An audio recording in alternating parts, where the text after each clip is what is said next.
Donc, une petite vidéo explicative du jeu Escape Zombie City. Donc ça, c'est pour Laurent, hein, et c'est pour son frère, si j'ai bien compris. Donc, pour le frère de Laurent, je vérifie que ça zoome bien. Voilà. Non, je rigole, c'est une blague. C'est pour Lauren. So, Lauren, this is an explanation of the game Escape Zombie City. Bon, je vais pas le faire en anglais parce que je suis nul en anglais. Donc le principe c'est quoi? Le principe c'est qu'on peut jouer entre 2 et 4 joueurs. Donc on joue des habitants d'une ville qui est infestée de zombies et qui doivent s'échapper de la ville.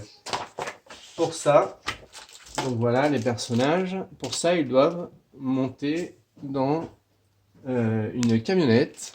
Et pour pouvoir faire partir la camionnette, il faut qu'ils amassent un certain nombre d'objets qui sont représentés par ces jetons. Donc en fonction du nombre de joueurs, on doit ramasser plus ou moins d'objets pour réparer la camionnette et pour se barrer au plus vite.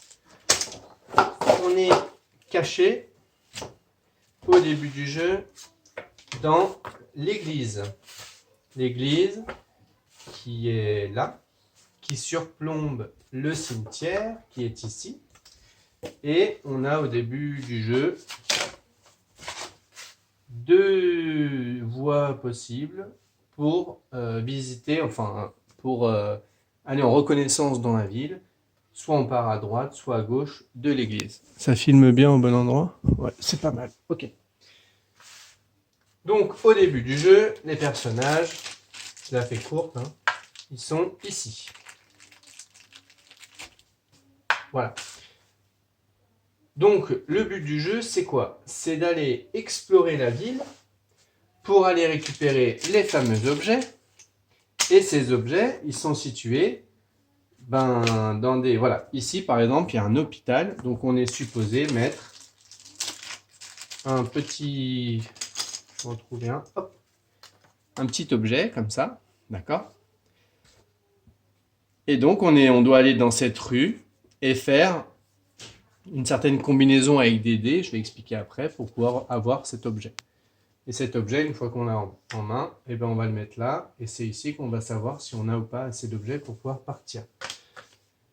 Donc le principe, c'est que chaque personne a 5 dés, voilà les dés, qui représentent soit une tête de zombie, soit une batte, soit quelqu'un qui court, soit un coup de poing, soit un visage gentil. Bon bref. Alors ça en fait c'est pas une tête de zombie, c'est quand on est figé de peur, d'accord? Et ici on est plutôt tranquilloute, donc on est défigé de peur.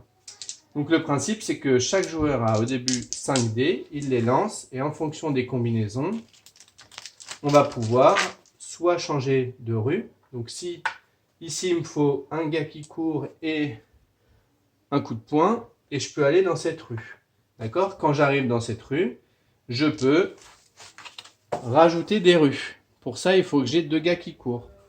Donc là, j'en ai un, je le garde en main. Enfin, je le garde... Celui-là, une fois qu'on a une tête de gars stressé, on ne peut plus utiliser le dé. Donc, on va prendre les autres et on va lancer le dé. Et là, par exemple, j'ai 2 gars qui courent. Donc, je peux prendre une nouvelle carte rue que je vais mettre où je veux ici. Alors, sachant qu'il y a quand même un truc à préciser.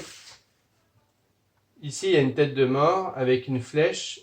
Il faut toujours la mettre adjacente aux anciennes rues. La nouvelle rue, elle doit être soit comme ça, soit comme ça, soit comme ça. Mais elle ne peut pas être comme ça, d'accord? Pourquoi? Parce qu'on va le voir, quand on met une nouvelle rue dans le jeu, forcément, on va venir piocher une carte zombie. Et la carte zombie, elle va indiquer si... Donc ça, c'est une carte un peu spéciale, mais en gros, ça veut dire qu'il y a un zombie qui sort de terre. Donc, j'en rajoute un. Hop. Et ça veut dire que les zombies rouges doivent avancer. Donc, ils avancent d'une case. Donc, imaginons que j'avais un zombie rouge là. Il avancerait d'une case vers l'église. Et une fois que les zombies sont arrivés à l'église, eh ben, on a perdu une vie, en gros. S'il y a 3 zombies qui arrivent à l'église, on a perdu. Donc les zombies, il faut les aiguiller, et pour ça, il faut faire des combinaisons avec les dés. Donc par exemple, là, il faut 3 coups de poing pour dégommer ce zombie. Donc pour pouvoir le dégommer, il faut aller dessus. Pour aller dessus, il faut faire une combinaison avec les dés, etc. Et en gros, tout ça, ça se joue en temps réel. tous les joueurs lancent en même temps les dés. Donc, en fonction des combinaisons de dés, on peut avancer, dégommer les zombies, etc. Et on peut amasser les objets, comme j'avais expliqué là.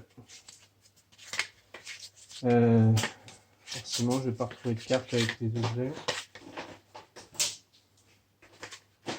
Voilà, ici. Donc là, si j'ai 3 battes avec mes dés, je peux choper l'objet. Voilà. Une fois qu'on a tous les objets, on monte dans la voiture. Donc la voiture, elle remplace tous les personnages. Et là, on doit se diriger vers la sortie. Et la sortie, c'est cette carte-là. Donc il faut retourner cette carte au cours du jeu. La placer. Il y aura un zombie dessus ou pas. Et du coup, après, il faut dégommer le zombie pour pouvoir partir. Bref. En fait, l'intérêt du jeu, c'est qu'on peut s'entraider. Donc si par exemple, j'ai que des têtes figées, donc je ne peux plus bouger. Donc voilà, s'il m'arrive d'être dans cette combinaison. Donc cette tête orange, elle permet de défriser 2 dés. D'accord? Mais si j'ai que des têtes comme ça, il y a quelqu'un qui peut me prêter un dé orange pour que je débloque 2 dés. Voilà, et tout ça se joue avec un timer. Donc il y a une bande son en gros. Et du coup, ça rajoute du stress. On a un quart d'heure pour sortir de la ville avec le van, avec les objets, etc., etc. Voilà, je crois que j'ai tout dit. Salut! Tu t'as pas dit